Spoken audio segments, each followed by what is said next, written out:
Mr. Piper? Oh, good morning, Mr. Manette. Good morning. The usual 50s? That's right. Make it used ones this time, will you? The last time you gave me new bills, they kept sticking together all night. I found myself putting more than I wanted to into the pot. Pot? Yeah. You know, poker. Oh, so you're a gambler, Mr. Manette. Well, only technically. Gamblers are guys who think money talks. Poker players listen to the cards. I make a living playing the cards against the gamblers. Now, don't tell me you're against gambling, Mr. Piper. Oh, by no means. As long as it's within one's means, of course.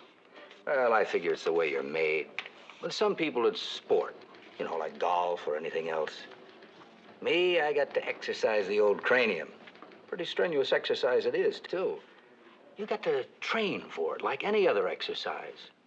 See, one of the secrets of my success is training, Mr. Piper. Is that so? Most guys I do business with drink. I don't. Before I get in a game, I go home and sleep. By the time the other guys can't tell the trays from the aces, I'm still alive. And sandbagging them. Mr. Manette, forgive me. I don't know if you're aware of it, but we have a new manager in the branch. Oh? And, well, you know the old saying about new brooms? Oh, sure, I get you. I suggest if you want to keep your account in this bank, you'd better not discuss your profession quite so loudly. Oh, I forgot. Might get the place a bad name, huh? Thanks, Mr. Piper.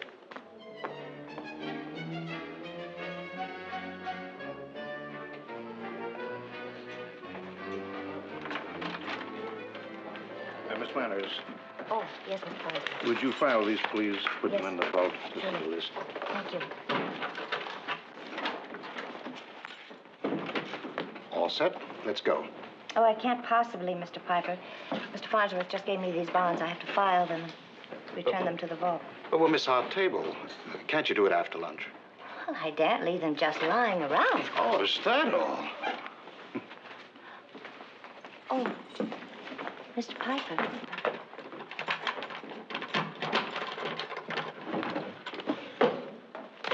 There we are. Safe as Fort Knox. Well?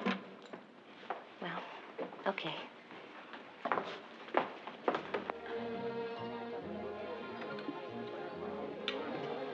No more, Mr. Piper, really. The name is George. Well, that's very nice of you, but all the same, I think if you don't mind, I'll just keep it Mr. Piper. Tell me, my dear, what's wrong? Wrong? Yes, what have you got against me? Nothing. That is, nothing. I'm, too old for you, is that it? I don't know how old you are. Well, let's say you'd like me better if I was younger. It's not a matter of likes or dislikes. May I be honest? Well, isn't that what I'm asking?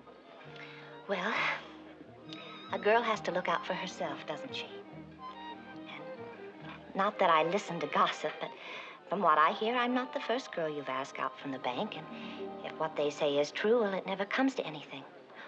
Oh, not that it has to, of course, but with younger men, there's always a chance that it may become serious, whereas, as everyone says, you're... Who is this everyone you keep referring to? Well, the girls at the bank.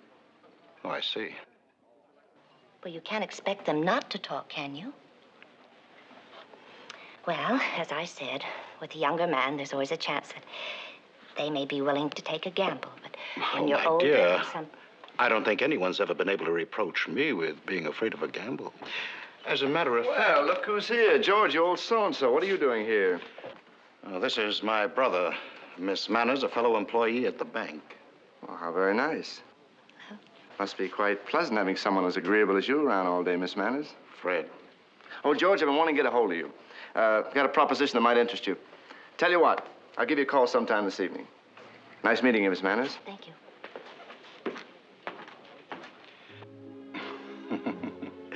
Yes, then we could have dinner and take in a picture. Oh, you can't, huh?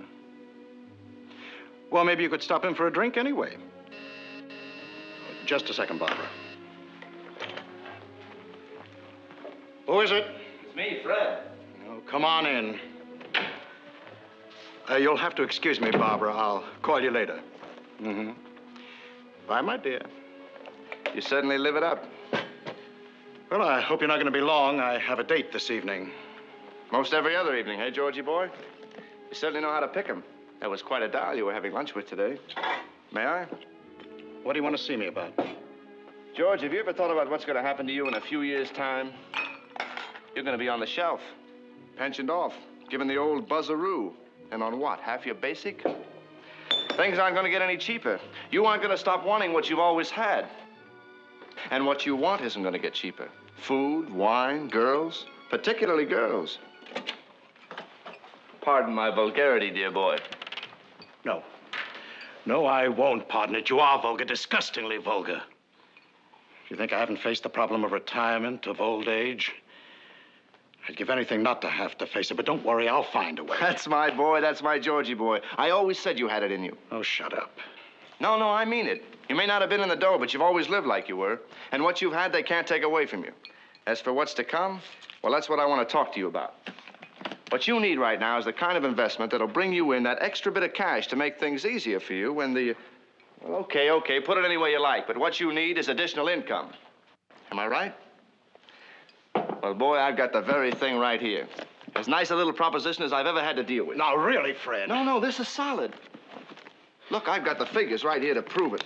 All that's wrong is that it's been run into the ground through sheer incompetence. Now, here, look. Just take a look at that. I can't believe it. How anyone could have let a fine business like this run down. His old man built up this business. Now all he thinks he has to do is milk it. And boy, has he milked it. Oh, not that it couldn't be put back on its feet again. And that's where we come in. Right now, a 50-50 share would cost us only $10,000. 10,000? Oh, he'd soon run that into the ground. Then we'd be able to take over the whole shebang. Just a little maneuvering. And how much of the 10,000 are you prepared to put up? Oh, come on now, George. You know how I'm fixed. But you must have a nice little nest egg stowed away. Must I? Well, sure. And if not, well, there are ways and means. I mean, a man in your position with all that ready cash at your disposal. Are you by any chance suggesting that I embezzle the bank's money? Don't tell me you've never thought of it. Well, of course I've thought of it. I'm sure a great many tellers have weighed the chances, and not one who hasn't had the sense to realize that he hasn't got a chance. Okay. Personally, I'd rather take a chance on a straightforward holdup than try to bamboozle the bank examiners. There isn't a trick those babies aren't onto. All right, forget it. Embezzlement. Oh, no. Really, my dear Freddie. Why not blackmail? As a matter of fact, blackmail is far and away the safest form of crime there is. Provided, of course, one takes reasonable precaution. You'd make a pretty good blackmailer. Now, don't be impertinent. All the same, I fancy I have certain qualities that might have proved useful had I chosen to embark on a life of crime. But blackmail? No, I don't think so. I haven't the patience. You know, that's my greatest weakness, impatience. Something more immediate, more dramatic. A murder, for instance. Yes, why not? Given the right subject. Now, this client I was telling you about, perfect. Mixes in questionable circles, known to go around at night with quite large sums of money on him. No one likely to be seriously upset by his death. Well, in every way a suitable victim. Now, all that remains is to choose the time when he has the required amount on him and to dispose of the money in such a way that it could never be traced. Swallow it, for instance. You know what I would do in my position? I'd rent a safety deposit box at a suburban bank. Under a phony name, of course. Well, good point. You're learning. But I might not be able to put the money into the box for a few days. So until that time... You'd put it in a sock and hide it in your dresser? No. No, I'd put it where they'd never think to look. Where it would become utterly invisible. And where would that be, Houdini?